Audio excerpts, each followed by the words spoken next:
Hello gin lovers and welcome back to No Nonsense Gin Reviews with me, Bobby Freeman, the only channel on YouTube where you can watch a man in a red shirt talk about gin until the cows come home. And I'll just have a quick look around. Yep, there is a distinct lack of any animal or beast of bovine persuasion, so we shall crack on, my friends. Now then, what is that thing doing on my channel, I hear you ask? Because a lot of my regular viewers will know that I am not a fan of this monstrosity. Because this, my friends, is a Gordon's gin. What's it called? Gordon's Premium Pink Distilled Gin. I don't really want to spend too much time touching it. Now, let me just, if you haven't watched my channel before, let me just fill you in a little bit.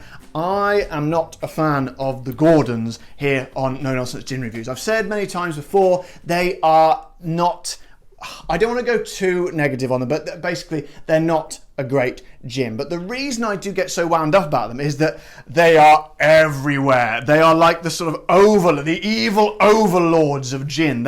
Wherever you see a gin, you will see this. In fact, for many years, that's pretty much the only gin that people drank, or it's sort of, or the masses, I would say, the majority of people. Because whenever you went to pub, that was very often, certainly in a small village where I grew up, it was very often the only gin that you ever saw. So if you wanted a gin and tonic, you got Gordon's. So again, I don't want to go too much into this, but that's the reason I get wound up, because they are ubiquitous, they're everywhere, they're ruling the roost, and they have done for many years. But the tragedy is they're not very good. In fact, I would say they're bad. Now, having reviewed a couple of their I think it's two or three, how many? Definitely two.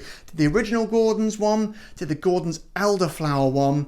I think maybe that's it. Maybe there's another one. Maybe there wasn't. Anyway, they have another gin, okay? They've produced a pink one, in line with many other gin companies which are doing the same thing at the moment. For example, Beefeater, I don't think I've got it here, I've drunk it all. Beefeater do a pink gin, which is a strawberry gin, which is absolutely delicious. I mean, be careful if you start drinking it, because you won't want to stop. It's very, very nice. What are the pink ones? Oh, Brokers, of course, up there. Brokers do a pink gin.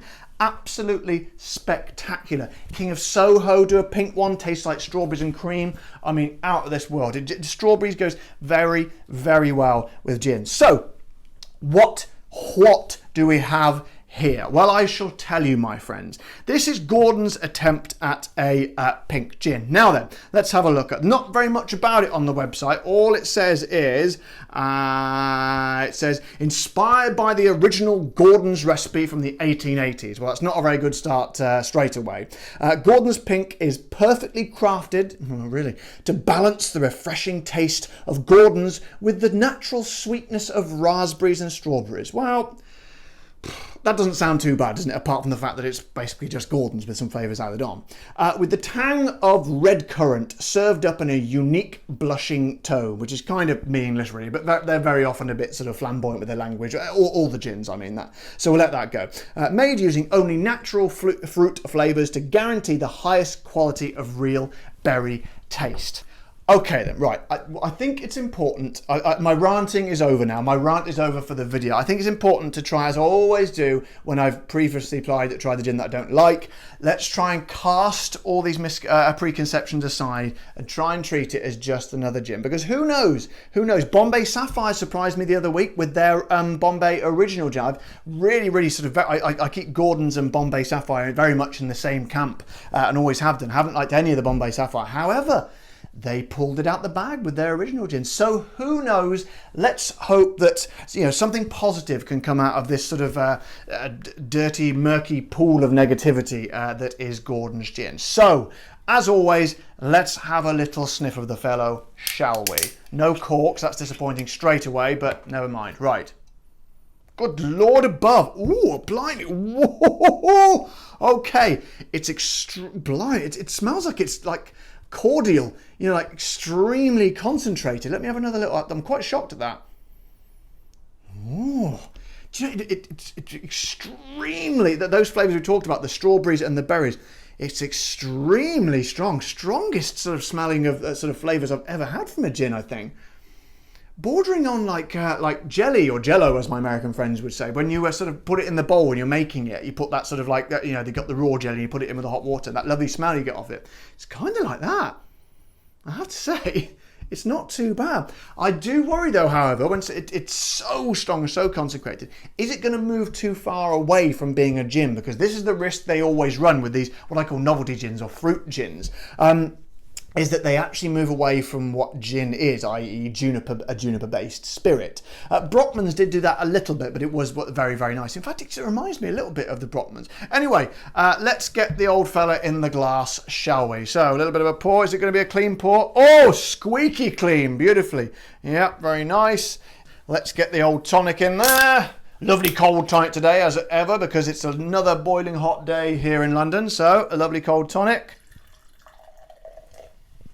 What do we think? Bit strong? I reckon, yeah. Little bit more in there. There we go. Right then. Okay, preconceptions. I'll just take them over there and put them over there. I'll see you later, perhaps. Let's give this a neutral view. Coming to it absolutely anew. I've never tried a Gordon's before, and I'm just going to try it like it's something completely fresh. Right, here we go.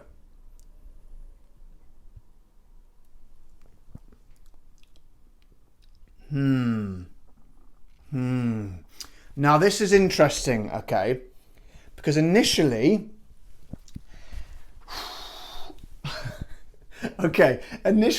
I'm kind of confused by this. It's not actually that bad. It's not that bad, okay? It's quite a pleasant fruity flavour, but let me have another go. As we know, it always takes 2 or 3 really to settle into it, so...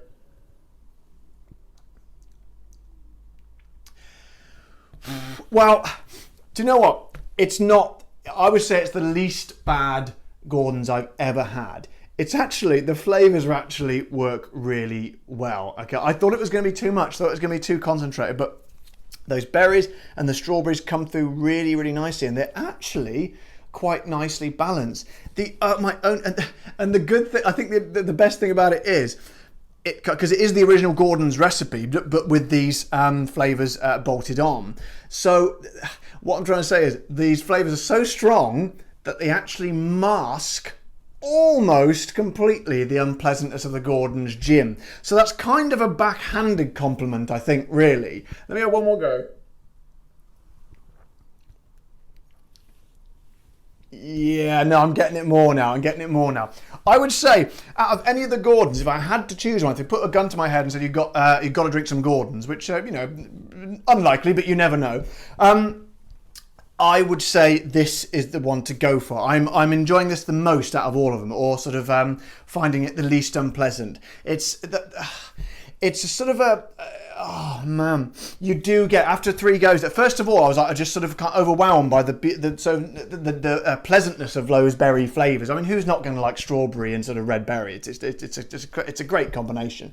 But when you actually have 2 or 3 sips, you do kind of get, particularly in the aftertaste, that kind of unpleasant sort of Gordon's flavour. Now, I do admire Gordon's for trying different things. I do admire them, but I really think if I was going to give them some advice, you basically got something that was not very good in the first place. They've been around since 1880, for goodness sake. So, back then, but perhaps that was good. Perhaps that was okay when, sort of palates weren't perhaps so discerning. There wasn't so much choice of gin.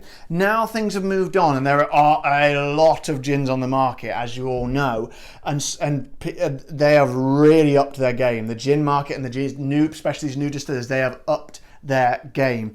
I think perhaps rather than when you're trying to broaden your selection, which they've done, I think maybe they need to go back to the drawing board and start afresh. Use all that experience that you've got, Gordon's, that years and years of experience, rather than trying to reinvent what you've already got. Start something new. Clear the slate, clear the drawing board, and start something new. Because I think with all that experience, you could probably do something spectacular. Look, a lot of gins have done it. Tanqueray started to sort of used it. Although that's not really a fair comparison because they do base it on their original recipe. But I think you could do it. I'm not going to be too negative because I have slagged you off pretty harshly in the past. But I'm going to try and be positive and say, look, this is nice try, very good try. I like the idea and I admire putting these berries in, and it's not that bad. But why don't you go away, start again, and just start with something, make something completely new and special and good, because I think you could do it, and I will be the first to try it, and if it's good, I shall literally, I will dance around Trafalgar Square naked, pouring a bottle of it over my head. I think I may live to regret that promise, but yeah, that's my promise to you. So price wise, you got to admit, I've got to hand it to him. It's bloody cheap. All right, it's very, very cheap. It's about 15, 16 pounds this, which is about $18.50. That's pretty cheap, Jim. That is pretty cheap. And if you're gonna get a Gordon's, then I would suggest you get that one. That's pretty good value for money. It's not gonna be the greatest gin in the world, but I do like it more than the original. Also guys, don't forget to check out my brand new channel, Bald Man Talking, where I make hilarious observations and comments on the day's news and current events. There'll be a link in the section below, so please click on it, have a look, see what you think, and don't forget to smash that subscribe button. So if you've enjoyed this video, guys, I'm very, very pleased. I certainly enjoyed making it. Don't forget to subscribe and press my like button so you don't miss any more of my videos. And I will see you all next time on No Nonsense Gin Reviews, where I shall be Bobby Freeman. Thank you very much. Bye-bye. Oh, did it too quickly. Thank you very much. Bye-bye.